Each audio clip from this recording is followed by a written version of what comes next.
High court उच्च न्यायालय। Article 214 के अंदर ये प्रावधान किया गया है कि भारत में प्रत्येक राज्य में एक हाई कोर्ट स्थापित होगा, लेकिन भारत में कुल 25 हाई कोर्ट स्थापित किए गए हैं।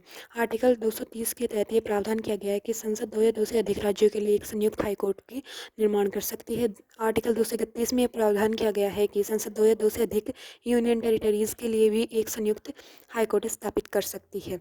संयुक्त high court.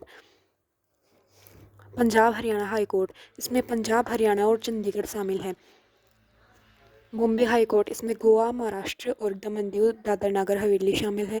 Guwahati high court में आसाम, अरुणाचल प्रदेश, नागालैंड, मिजोरम शामिल है। फिर आता है श्रीनगर हाई कोर्ट में श्रीनगर और लद्दाख आती है। एर्नाकुलम हाई कोर्ट में केरल और लक्षद्वीप आती है।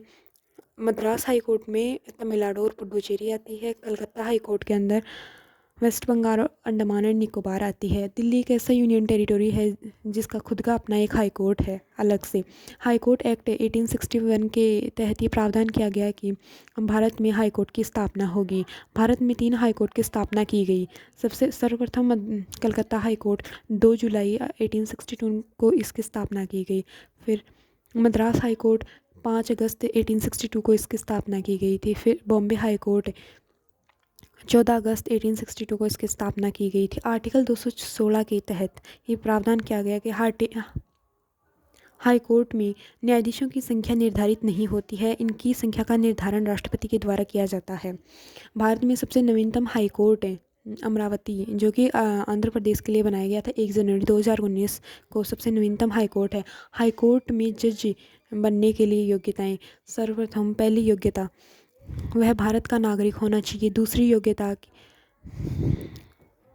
वह भारत के किसी भी जिला न्यायालय में 10 वर्ष तक जज होना चाहिए, या फिर किसी भी हाई कोर्ट में 10 वर्ष तक वकील का कार्य किया हुआ होना चाहिए। उसकी नियुक्ति हाई कोर्ट के न्यायाधीशों की नियुक्ति राष्ट्रपति उसी हाई कोर्ट के कॉलेजियम के परामर्श पर तथा उस राज्य के राज्यपाल के परामर्श पर करता है। शपथ, इनको शपथ राष्ट्रपति के द्वारा दिलवाई जाती है तथा एक फिक्स प्रक्रिया के द्वारा इन्हें हटाया भी जा सकता है। इनका टेन्योर 65 साल की उम्र तक रहता है। इनका वेतन इन्हें संचित निधि के द्वारा दिया जाता है। राज्य सरकार की संचित निधि के द्वारा दिया जाता है तथा पेंशन इनकी भारत सरकार की संचित निधि के द्वारा अलॉट करवाई जाती है।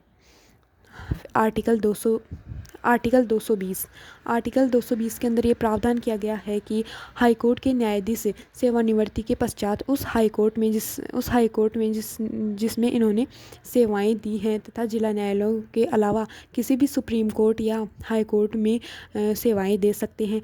आर्टिकल 222 में जो हाई कोर्ट के मुख्य राष्ट्रपति भारत के मुख्य न्यायाधीश के साथ परामर्श करके किसी भी अन्य न्यायाधीशों का ट्रांसफ़र करवा सकते हैं।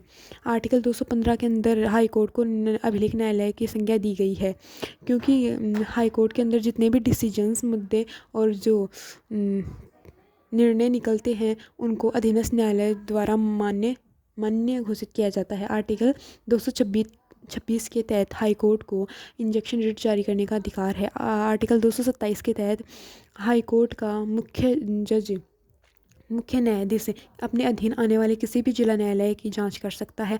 आर्टिकल 233 से किसी भी अधीनस्थ न्यायालय के जिला जज की नियुक्ति राज्यपाल हाई कोर्ट के परामर्श से कर सकता है। आर्टिकल 234 के तहत जिला न्यायालय के अन्य न्यायाधीशों की नियुक्ति राज्यपाल उस राज्य के हाई कोर्ट तथा उस राज्य के लोक सेवा आयोग के परामर्श पर करता है।